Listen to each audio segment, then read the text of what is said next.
Hey everyone, welcome back to another Friday sales tip with me, Jason Duncan, and results through integrity. Got a new t-shirt, what do you think? Today's tip is called the go or no-go decision.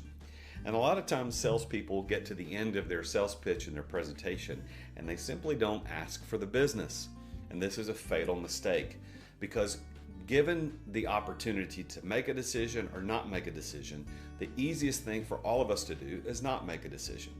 So if we are being sold to and at the end of the sales pitch we are not asked to make a decision, then by default we will not make a decision because it is far easier to make no decision than to make any decision at all. So as a salesperson, as a professional salesperson, if you want a result of a sale, if that's the result you're aiming for, then you need to ask for a go or a no-go at the end of your sales pitch.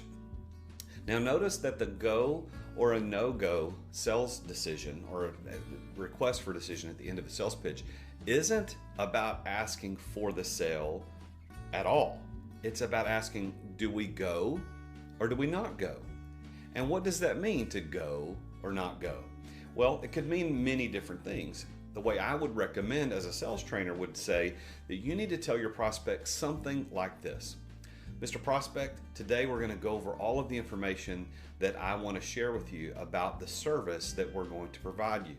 As you know, we've spent a lot of time working on preparing the details. We've asked you lots of questions. We've looked at your facility. We've looked at everything that needs to happen to make this happen.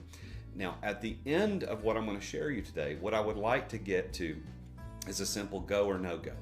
Now what that means is I'm not asking you to make any sales decisions or buying decisions rather today. I'm not asking you to write any checks, but what I am asking you is that at the end of our discussion today is that you give me a yes, let's go ahead and move forward with the next step, or no, I don't think this is working for me, so we're done here.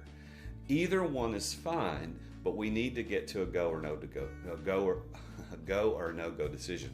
Fair enough?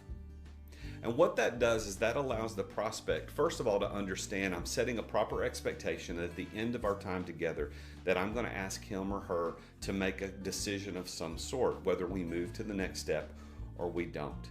And that's called setting ourselves up for results.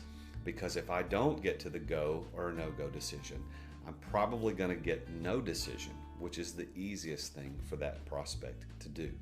So if you want to be a professional salesperson and you want to get to the results that you want, which is a sale, then you've got to ask for a go or no-go decision. There are many different ways to do it, and if you would like some help on deciding how to do that, please reach out to me through any of these social media platforms. Let me know that you saw this video and we can work on this together. I'll be happy to coach you through that process.